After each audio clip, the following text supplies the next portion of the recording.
Hi everyone, welcome back to Deeksha's education hub. तो reproduction का ये पार्ट नंबर 3 रहेगा, जिसमें आज हम डिस्कस करेंगे about the sexual reproduction. Sexual reproduction यानी कि लैंगिक प्रक्रिया भी जिसे कहते हैं, प्रजनन भी जिसे कहते हैं। तो यहाँ पे क्या होगा, पेरेंट्स का बहुत ज़्यादा इंपॉर्टेंट रोल होने वाला है। यहाँ पे दोनों मेल और फीमेल दोनों की रिक्वायरमेंट रहेगी, और अगर मेल एंड फीमेल दोनों की रिक्वायरमेंट रहेगी तो इनके गैमीट्स की भी रिक्वायरमेंट रहेगी। गैमीट क्या क्या थे, जैसे मेल्स के केस में अगर ह्यूमन बीइंग का एग्जांपल ले लें तो शुक्राणु स्पर्म्स आ जाएंगे, एंड फीमेल में गैमीट्स देखें तो अंड आ जाएगा, या अंडा आ जाएगा, डिम्ब आ जाएगा, जो मर्जी बोल लो, जिसे हम बोलते हैं ओवम। तो ये इस सेक्सुअल रिप्रोडक्शन जो रहेगी, आपकी लैंगिक जो प्रजनन रहेगी, उसमें यंग वंस बनेंगे। पर कैसे बनेंगे? जब गैमीट्स फ्यूज़ करेंगे, जब स्पर्म्स आएंगे और ओवम फ्यूज़ करेंगे, तब भी क्या जाके बनेगा, आपके पास यंग वंस बनेंगे। ज़्यादातर अब ये कैसी मिलेगी आपको, बाय पेरेंटल मिलेगी, मतलब दो पेरेंट्स की रिक्वायरमेंट रहेगी ही रहेगी। हाँ, ये हो सकता है जैसे फ्लावर्स वगैरह में आप देखते हो, फ्लावर्स में आपको दोनों पार्ट्स एक ही प्लांट पे मिल सकते हैं, मेल भी और फीमेल भी। बीच में फीमेल होता है और फीमेल वाला पार्ट होता है, और सेकंड साइड में आप देखोगे मेल वाले पार्ट्स मिल जाएंगे। तो पेरेंट तो एक ही रहेगा, यानी कि फ्लावर तो एक ही था, पर उसी के ऊपर दोनों के पार्ट्स आ जाएंगे, मेल एंड फीमेल दोनों। ठीक है, तो वो वाली कंडीशन भी होती है, पर होती कैसी है, सेक्सुअल रिप्रोडक्शन लैंगिक, क्योंकि बनाएंगे तो दोनों ही क्या, गैमीट्स बनाएंगे, गैमीट्स बनाएंगे। ठीक है, जैसे पॉलन ग्रेन्स बनेंगे मेल वाले पार्ट पे, फ्लावर की बात अगर करें तो वो जाएंगे कहाँ पे, जाएंगे फीमेल पार्ट के ऊपर ही। हो तो सेक्सुअल रिप्रोडक्शन ही रही है, पर पेरेंट एक भी हो सकता है, पर उसके ऊपर फिर दोनों जो रिप्रोडक्टिव ऑर्गन है वो प्रेजेंट होने चाहिए। अब सेक्सुअल रिप्रोडक्शन क्यों इंपॉर्टेंट होती है? सर्वाइवल में तो एसेक्सुअल रिप्रोडक्शन में भी थी, पर यहाँ पे क्या होता है, यहाँ पे आती हैं वेरिएशंस, विविधता, अडेप्टेबिलिटी आती है इंसान में, अडेप्ट हो जाती है अगली अगली स्पीशी। अगर आप देखोगे तो वो अडेप्ट होती चलेंगी विद रिस्पेक्ट टू एनवायरमेंट। उसके अलावा इंफॉर्मेशन की शेयरिंग होती है, कहाँ कहाँ से, एक फादर से एक मदर से। फिर दोनों की जब मिक्सिंग होती है तो जो बेबी आता है वो कभी भी जेनेटिकली ना तो पूरा फादर पे जाएगा, ना तो कभी मदर पे जाएगा। इवन वी कैन से कि दोनों की कंट्रीब्यूशन रहेगी, फादर की भी एंड मदर की भी।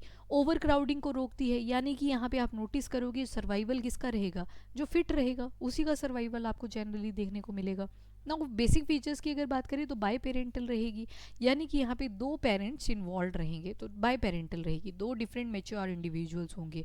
अब कई बार क्या होगा, एक ही पार्ट के ऊपर, एक ही प्लांट के ऊपर या एक ही फ्लावर के ऊपर आपको मेल भी मिल जाएगा, फीमेल भी मिल जाएगा। ज़्यादातर प्लांट्स और कुछ लोअर एनिमल्स में देखोगे तो आप देखोगे कि एक ही बॉडी के ऊपर दोनों के दोनों ऑर्गन्स प्रेजेंट हो सकते हैं, तो उसको हमने क्या बोला था, हर्मेफ्रोडाइट। जैसे याद करो अर्थवॉर्म्स की हमने बात करी थी, जब अर्थवॉर्म्स की हमने बात करी थी तो उसकी एक ही बॉडी के ऊपर मेल पार्ट भी प्रेजेंट था एंड फीमेल पार्ट भी प्रेजेंट था। तो जितने भी ये हर्मेफ्रोडाइट होते हैं, इनके पास एक ऑप्शन बन जाती है कि अलैंगिक प्रजनन करनी है या लैंगिक प्रजनन करनी है, ए सेक्सुअल या फिर ए सेक्सुअल रिप्रोडक्शन करनी है, वो उनके पास चॉइस बन जाती है। अब यहाँ पे जो इंपॉर्टेंट स्टेप होता है वो रहता है मियोसिस का। मियोसिस का मतलब है, ह्यूमन बीइंग का एग्जांपल ले लेते हैं, हमारे टोटल क्रोमोसोम होते हैं 46। मियोसिस का मतलब होता है अर्धसूत्री, मतलब 46 का हो जाएगा अर्ध, हाफ, और कितने बचेंगे, 23 क्रोमोसोम।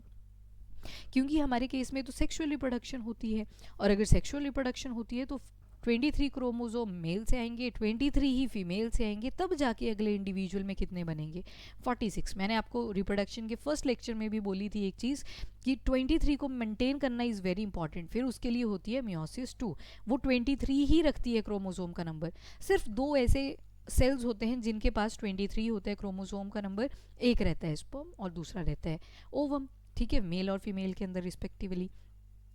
क्यों होता है, क्योंकि इनकी फ्यूज़न होनी है, और जब फ्यूज़न होंगे तो अल्टीमेटली जो जाइगोट बनेगा उसमें कितने आ जाते हैं, 46 क्रोमोसोम्स आ जाते हैं। ठीक है, तो जो मियोसिस होती है ये बहुत इंपॉर्टेंट होती है in the sexual reproduction, specially in the gamete formation, युग्मों की जो प्रक्रिया बनने की होती है उसमें बहुत इंपॉर्टेंट रोल प्ले करती है। नाउ गैमेट होते क्या हैं, तो गैमेट वो चीज़ें होती हैं जो एक्चुअल में रिप्रोडक्शन के अंदर पार्टिसिपेशन करेगी। स्पर्म्स ही होते हैं ना, स्पर्म ही तो जाके ओवम को फ्यूज़ करेंगे। जेनाइटल तो खैर एक तरह से कैरियर की तरह एक्ट करेंगे, पर स्पर्म और ovum are the actual things जो कि फ्यूज़ करेंगी और एक नया ऑर्गेनिज्म बना के देंगी। एग्जाम्पल आ जाता है motile sperm of male and non motile जो गैमेट रहेगा ओवम ऑफ फीमेल। तो यहाँ पे मोटाइल का मतलब है मूवेबल, क्योंकि जब हम स्पर्म्स को देखेंगे तो स्पर्म का स्ट्रक्चर कुछ ऐसा होता है, ठीक है, ऊपर इसमें न्यूक्लियस होगा और पीछे एक पूंछ लगी होती है। पूंछ क्या करती है, जैसे ही मेल के जेनाइटल फीमेल के जेनाइटल के अंदर स्पर्म्स को डिस्चार्ज कर देते हैं तो स्पर्म को मूव करके जाना पड़ता है टुवर्ड द ओवरी वाले एरिया में। ओवरी भी छोड़ो, वो जो याद है आपको पाइप लाइक स्ट्रक्चर पड़ी थी जिसको हमने फैलोपियन ट्यूब बोला था, वहाँ पे जाना पड़ता है स्पर्म को, और अगेंस्ट ग्रेविटी जा रहे हैं तो इसलिए इंपॉर्टेंट हो जाता है कि उनको मूव करना आना चाहिए। तो स्पर्म तो मोटाइल होती हैं पर ओवम इज़ नॉन मोटाइल। तो फिर ओवम कैसे मूव करता है, ओवरी की तरफ से, फिम्ब्रे से अटैच था, फिर ये कैसे पाइप के अंदर मूव करता है, बिकॉज जो आपकी फैलोपियन ट्यूब होती है इसमें सीलिया प्रेजेंट होते हैं, छोटे छोटे हेयर लाइक स्ट्रक्चर प्रेजेंट होते हैं, और ये हेयर लाइक स्ट्रक्चर जो अंदर ओवा आएगा, ओवा को धक्का मारते रहेंगे और ओवम किसमें, इस फैलोपियन ट्यूब के अंदर चलता जाएगा। फिर फर्टिलाइजेशन होती है, तो दो तरह के हैप्लॉइड गैमेट आपस में मिलेंगे, फर्टिलाइज करेंगे और क्या बना देंगे, जाइगोट बना देंगे। क्या बना देंगे, जाइगोट बना देंगे, युग्मनज बना देंगे। जैसे ही फर्टिलाइजेशन हो जाएगी किस किस की, एक हो जाएगी स्पर्म की और दूसरी ओवम की। हमने बोला था कि स्पर्म के पास कितने क्रोमोसोम थे, स्पर्म के पास थे टोटल 23 और ओवम के पास भी कितने थे 23। तो अब जो क्रोमोसोम का नंबर है वो क्या करेगा, रिस्टोर कर जाएगा, मतलब 23 स्पर्म से आ चुके हैं और 23 ओवम से आ चुके हैं, तो जाइगोट के पास कितने आने वाले हैं, 46 क्रोमोसोम्स। टोटल कितने आ जाएंगे, 46 क्रोमोसोम्स। तो जो फर्टिलाइजेशन है ये इंटरनल भी हो सकती है, एक्सटर्नल भी हो सकती है। एक्सटर्नल किस में होती है, तो जितने भी आपके ये वाटर के अंदर होते हैं ऑर्गेनिज्म या फिर एम्फीबियंस होते हैं जो वाटर में जाके रिप्रोड्यूस करते हैं, उनके केस में एक्सटर्नल फर्टिलाइजेशन रहती है। फॉर एग्जाम्पल जैसे फ्रॉग होता है ना, मेल फ्रॉग और फीमेल फ्रॉग जो होते हैं वो एक दूसरे के कांटेक्ट में आते हैं, और जैसे ही कांटेक्ट में आते हैं पहले रिप्रोड्यूस करेंगे, फिर पानी में जाएंगे और पानी में क्या करेंगे, फ्रॉग अपने स्पर्म्स ले करेगा और जो फीमेल फ्रॉग होगी वो अपने ओवम रिलीज़ करेगी, पानी के अंदर रिलीज़ करेंगे, फिर पानी में ही स्पर्म और ओवम की फ्यूज़न होती है और पानी में ही जाके बेबी बनता है। तो अब देखो एक्सटर्नल फर्टिलाइजेशन कहीं ना कहीं थोड़ी सी कॉम्प्लेक्स होती है, complex in the sense wastage बहुत ज़्यादा हो जाती है। मेल को बड़े सारे स्पर्म्स बनाने पड़ते हैं एंड फीमेल को बड़े सारे ओवरी बनाने पड़ते हैं, ओवम्स बनाने पड़ते हैं। तो क्योंकि अब प्रोबेबिलिटी का कॉन्सेप्ट आ जाएगा इसमें, 50-50 चांसेस रहेंगे कि कितने फ्यूज़ करेंगे कितने नहीं करेंगे। जो फ्यूज़ कर जाएंगे वो टेडपोल में बन जाएंगे, पहले फर्टिलाइज होगा एग, उसके बाद उससे टेडपोल निकलेगा, टेडपोल निकलेगा तो टेडपोल कन्वर्ट हो जाता है इनटू फ्रॉग। और टेडपोल जब फ्रॉग में कन्वर्ट होता है ना तो वो थायराइड ग्लैंड की वजह से होता है। थायराइड ग्लैंड भी वहाँ पे इंपॉर्टेंट रोल प्ले करता है। जो टेडपोल होता है ना, टेडपोल, और वो किस में कन्वर्ट होता है, फ्रॉग में। किसकी वजह से, कौन सी ग्लैंड की वजह से, कौन सी ग्रंथि, तो थायराइड वाली ग्रंथि। तो दिस इज़ एक्सटर्नल फर्टिलाइजेशन। और इवन एक और खतरा रहता है एक्सटर्नल फर्टिलाइजेशन में, फिश वगैरह ये अंडे खा लेती हैं, ठीक है, इन स्पर्म्स को खा लेती हैं, तो वो चीज़ भी रहती है। खैर फिशेस भी ऐसे ही रिप्रोड्यूस करती हैं, पर प्रेडेटर तो होते ही हैं, जहाँ पे प्रे होगा वहाँ उसका प्रेडेटर भी होगा, जहाँ शिकार होगा उसका शिकारी भी होगा, ठीक है, तो वो चीज़ रहती है। इंटरनल फर्टिलाइजेशन में क्या होता है, जो फर्टिलाइजेशन होगी वो बॉडी के अंदर होगी, किसी ऑर्गेनिज्म की बॉडी में होगी जाके। जैसे ह्यूमन बींग्स का केस ले ले तो स्पर्म्स मेल से आएंगे एंड फीमेल में जाके फर्टिलाइजेशन होती है, मेल्स में थोड़ी होती, किस में होगी, फीमेल्स के अंदर होगी। तो एग्जाम्पल आ जाते हैं मैमल्स, बर्ड्स, रेप्टाइल, जहाँ पे मेल होता है अपना जेनाइटल इंट्रोड्यूस करता है इनटू फीमेल जेनाइटल। एग्जाम्पल आ जाते हैं mammals, birds, reptile. Young ones जो होते हैं they can develop inside the वूम of the female, और सिर्फ फीमेल की ही बॉडी में वूम में प्रेजेंट होता है। यूट्रस जो होता है मेल्स में तो होता ही नहीं है, फीमेल में होता है ना। यूट्रस की बात कर रही हूँ, गर्भाशय की बात कर रही हूँ, तो यूट्रस तो फीमेल में ही देखा है हमने, मेल में तो होता ही नहीं है। तो हेंस फीमेल ही बच्चों को जन्म दे सकती है, can give rise to young ones. और जब बच्चे प्रोड्यूस करे जाते हैं तो उस प्रोसेस को बोलते हैं वीवी पैरिस। पर कई बार फर्टिलाइजेशन तो इंटरनल थी, यानी कि मेल ने जेनाइटल डाला फीमेल में, पर ओवी पैरिस कंडीशन भी बन सकती है। अब फीमेल क्या करेगी, बच्चा ना प्रोड्यूस करके पहले अंडा ले करेगी, एग ले करेगी, फिर एग की डेवलपमेंट होगी और तब जाके क्या होगा, बेबी प्रोड्यूस होगा। तो ये प्रोसेस भी रहती है। तो ये था आपका एक्सटर्नल और इंटरनल फर्टिलाइजेशन के बारे में। नाउ जाइगोट क्या होता है, जाइगोट जो होता है ये सिंगल सेल्ड डिप्लॉयड होता है। हम सिंगल सेल से बने थे, ठीक है, हम जब अपने पेरेंट्स से बने तो हम कैसे बने, हम सिंगल सेल से बने थे, पर वो कैसा होता है, डिप्लॉयड होता है। फादर ने दिए स्पर्म्स एंड मदर ने दिया ओवम। दोनों के पास कितने थे, 23 क्रोमोसोम, 23 क्रोमोसोम। जब दोनों फ्यूज हुए तब जाके एक सिंगल सेल डिप्लॉयड बना, जिसको हमने बोल दिया जाइगोट। फिर जाइगोट जो होता है वो पूरे इंडिविजुअल में डेवलप करता है। पहले जाइगोट बनता है, युग्म बनता है, युग्मनज बनता है, ठीक है, युग्मों की फ्यूजन से जो बना उसको युग्म नज बोल देते हैं। इससे फिर एम्ब्रियो बनता है, एम्ब्रियो को भ्रूण भी बोल देते हैं। पहले जो भ्रूण होता है वो आपको दिखाई नहीं देता, पता नहीं चलता कि प्रेगनेंसी पीरियड चल रहा है, पर जैसे 3rd-4th मंथ पे आ जाते हैं तो फीटस बन जाता है। फीटस जो होता है ये बड़े वाला साइज़ का भ्रूण होता है, और जब ये फीटस पैदा हो जाता है तो उसको इन्फांट बोल देते हैं। इन्फांट का मतलब होता है नवजात। ठीक है, तो ये प्रोसेस रहती है, पहले जाइगोट, फिर एम्ब्रियो, फीटस और फिर इन्फेंट, तो इस तरह से ये चलता है। तो जितने भी सेल्स होते हैं, ऑल सेल्स, जितनी भी सेल डिवीजन्स होती हैं वो कैसी होती हैं, they are mitotic in nature. अब जो होगी, जब जाइगोट बन जाएगा तो जाइगोट के अंदर माइटोसिस चलेगी, समसूत्री चलेगी। अब थोड़ी बनाना है गैमेट अभी। फिर प्यूबर्टी जब हिट करेगा, जो बच्चा था एक टाइम पे, जब प्यूबर्टी हिट करेगा तब उसके जाके गैमेट्स बनने लगते हैं। गैमेट्स यानी कि मेल में स्पर्म्स एंड फीमेल में ओवम बनने लगता है, तब जाके बनता है। वेरिएशंस क्या क्या होती हैं, वेरिएशन में सबसे पहला अडेप्टिबिलिटी को लीड करता है। एनवायरनमेंट के हिसाब से हम क्या करते हैं, अडेप्ट कर पाते हैं। रिप्रोडक्शन का मतलब ही क्या होता है, एबिलिटी होती है ऑर्गेनिज्म की बच्चे प्रोड्यूस करने की। एक आता है जेस्टेशन पीरियड, जिस दिन स्पर्म और ओवम फ्यूज कर जाएंगे और जाइगोट बना देंगे, मतलब जिस दिन क्या हुई, फर्टिलाइजेशन हुई।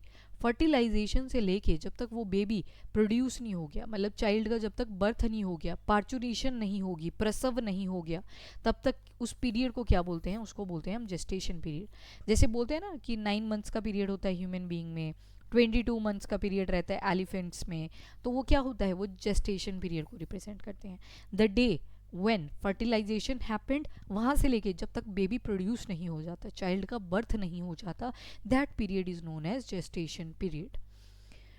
ह्यूमन रिप्रोडक्टिव सिस्टम की अगर बात करें तो हमने कुछ स्ट्रक्चर्स पढ़े थे, राइट। ये देखो, ये मेल पार्ट दिखा दिया था आपको, फीमेल पार्ट दिखा दिया था, तो इन्हीं के बारे में थोड़ा सा 1 बाय 1 हम पढ़ते हैं। सबसे पहले हम चलते हैं, जो रिप्रोडक्टिव इवेंट्स होते हैं ह्यूमन के अंदर, वो क्या होते हैं कि गैमेट्स की फॉर्मेशन होती है, गैमेटोजेनेसिस होती है।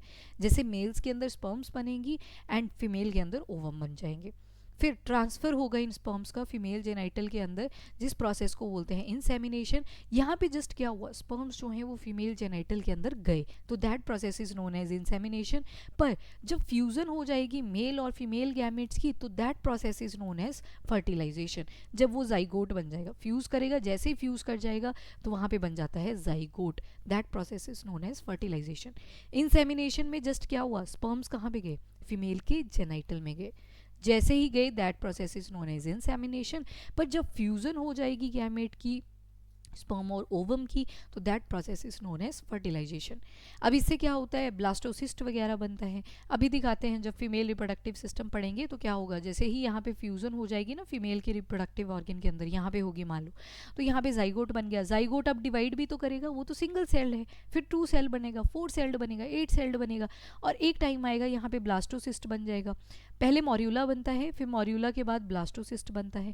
ब्लास्टोसिस्ट जैसे ही इम्प्लांट कर जाएगा यूट्रस पे, तो उसको हम एम्ब्रियो बोलना शुरू कर देंगे, ठीक है। तो इम्प्लांटेशन का मतलब है कि पहले तो जाइगोट था, और जाइगोट क्या करेगा, डिवाइड करेगा, ब्लास्टोसिस्ट बनाएगा, ब्लास्टोसिस्ट बनेगा, वो जाके कहाँ पे जुड़ेगा, वो जुड़ेगा यूट्रस के ऊपर। एम्ब्रियोनिक डेवलपमेंट की बात करें तो जेस्टेशन की अगर बात करें तो वो क्या था, जब फर्टिलाइजेशन हुई वहाँ से लेके कहाँ तक का पीरियड, जब तक चाइल्ड बर्थ हो जाता है। जैसे ही चाइल्ड बर्थ हो गया तो जेस्टेशनल पीरियड खत्म हो जाएगा। बेबी की जैसे ही डिलीवरी होती है, that period is known as parturition. प्रसव पीड़ा सुना होगा आपने वर्ड, प्रसव पीड़ा, वो पार्चुरेशन को ही बोलते हैं प्रसव पीड़ा। प्राइमरी सेक्स ऑर्गन्स क्या क्या होते हैं, तो उनको बोलते हैं गोनाड। अब गोनाड कुछ नहीं होता, मेल में भी होता है, फीमेल में भी होता है। मेल में जो होते हैं वो टेस्टिस होते हैं, फीमेल जो में होती है वो ओवरी होती है। टेस्टिस में क्या बन रहे थे, स्पर्म्स बन रहे थे, ओवरी में क्या बन रहा था, ओवम बन रहा था। पर अगर पूछ लिया जाए टेस्टिस में भी कहाँ पे बनते हैं, तो टेस्टिस में बनते हैं सेमिनिफेरस टिब्यूल के अंदर। सेमिनिफेरस टिब्यूल जो होती है ये कहाँ पे मिलती है आपको, मेल्स के केस में सेमिनिफेरस टिब्यूल्स, ये कहाँ पे मिलते हैं आपको, ये मिलते हैं स्पर्म बनाने के लिए टेस्टिस के अंदर। ऑर्गेन अगर पूछा जा रहा है तब तो टेस्टिस रहेगा आंसर, पर साइट अगर पूछी जा रही है तो सेमिनिफेरस टिब्यूल रहेगा। वैसे फीमेल के केस में ओवरी रहेगा ऑर्गेन, जहाँ पे ओवम बन रहा है, पर ओवम में भी कहाँ पे बन रहा है, तो उसके अंदर एक ग्राफियन फॉलिकल बनेगा, वहाँ पे बनेगा। तो this is the actual site. जितने भी गैमेट्स होते हैं, सेक्स हार्मोन्स होते हैं, वो कौन बनाते हैं, हमारे गोनैड्स ही बनाते हैं, रिप्रोडक्टिव सिस्टम बनाते हैं। फिर एक आपके आ जाते हैं सेकेंडरी सेक्स ऑर्गन, तो इसमें ना बड़ी सारी डक्ट्स वगैरह आ जाएंगी, रिप्रोडक्टिव ग्लैंड्स आ जाएंगी। जैसे मेल की अगर मैं आपको याद करवाऊँ, पहला लेक्चर अगर आपने रिप्रोडक्शन का लगाया था, वहाँ पे हमने देखा था टेस्टिस तो क्या होगी, ये तो प्राइमरी सेक्स ऑर्गन होगी जो चाहिए मैंडेटरी हैं, जिसका रिक्वायरमेंट क्या है स्पर्म्स को बनाने का, तो ये तो बहुत इंपॉर्टेंट है। उससे ज़्यादा तो नहीं है इंपॉर्टेंट, पर कैरी तो करना पड़ेगा ना स्पर्म को। टेस्टिस के बाद कैपुट में लेके गए थे, एपिडिडाइमिस के अंदर लेके गए थे, रेटी टेस्टिस से इसके अंदर एपिडिडाइमिस के अंदर लेके गए थे, तो वैस इफ्रेंसिया था। फिर यहाँ पे स्पर्म की देखोगे आज आपकी मैच्योरेशन होगी, जैसे ही मैच्योर हो जाएंगे तो एक और पाइप आएगी आगे, और पाइप को बोला था वेस्ट डिफरेंसिया। तो ये जो आगे क्या कर रहे हैं, स्पर्म को फर्दर ट्रेनिंग दे रहे हैं, स्पर्म की मैच्योरेशन करवा रहे हैं, वो सारे ऑर्गन क्या आ जाते हैं, वो सेकेंडरी सेक्स ऑर्गन आ जाते हैं। तो इसमें बड़ी सारी डक्ट्स आएंगी, रिप्रोडक्टिव ग्लैंड्स आ जाएंगे। मेल के केस में याद करो सेमिनल वेजिकल पढ़ा था हमने, और क्या पढ़ा था, और पढ़ा था बार्थोलियन ग्लैंड। बार्थोलियन को ही हमने क्या बोला था, बल्बो यूरिथ्रल थे, सॉरी, हाँ बल्बो यूरिथ्रल, बार्थोलियन तो फीमेल्स में होते हैं। Bulbo urethral gland, bulbo urethral glands को ही हमने क्या बोला था, काउपर्स ग्लैंड भी बोला था, काउपर्स ग्लैंड। और उसके अलावा क्या देखा था, बीच में एक अखरोट की तरह स्ट्रक्चर मिलेगा, प्रोस्टेट ग्लैंड जिसे बोलते हैं, prostate gland. Accessory sex characters क्या क्या आते हैं मेल्स के अंदर वो भी देख लेते हैं। तो जैसे ही लड़के प्यूबर्टी को अटेन करते हैं, जो स्किन होती है उनकी हेयरी हो जाती है, बाल ही बाल उग जाते हैं, कोर्स हो जाती है, रफ सी हो जाती है, खुरदरी हो जाती है, शोल्डर काफ़ी ब्रॉड कर जाते हैं, लैरिंग्स जो स्वर तंत्र होता है, स्वर तंत्र या फिर जिसको हम लैरिंग्स या फिर साउंड बॉक्स भी कहते हैं, साउंड बॉक्स काफ़ी डेवलप कर जाता है, पिच लो हो जाती है, आवाज़ जो होगी वो दबी दबी सी लगेगी, ठीक है। तो वैसे ही फीमेल के अंदर अगर देखेंगे तो सेक्स कैरेक्टर डिफरेंट हो जाते हैं, जैसे मेमोरी लैंड डेवलप कर जाते हैं, ब्रेस्ट वाला जो एरिया होता है that start to develop, shoulder broad नहीं होते if compare to males, larynx less apparent होता है। मेल्स के केस में तो क्या बोलते थे हम, एडम एप्पल बन गया था ना, ऐसे लगता है यहाँ पे एप्पल लाइक स्ट्रक्चर डेवलप हो गया है। पर फीमेल्स में अगर देखेंगे तो लेस अपरेंट रहता है, पिच फीमेल्स में हाई हो जाती है, बड़ी शार्प सी वॉइस हो जाती है फीमेल्स की। तो अब मेल रिप्रोडक्टिव सिस्टम से देखेंगे, पर देखेंगे नेक्स्ट लेक्चर में। अभी के लिए इतना ही। If you like the video do like and share as well as subscribe the channel. Till then bye bye, take care, thank you and have a nice day, keep studying, keep watching.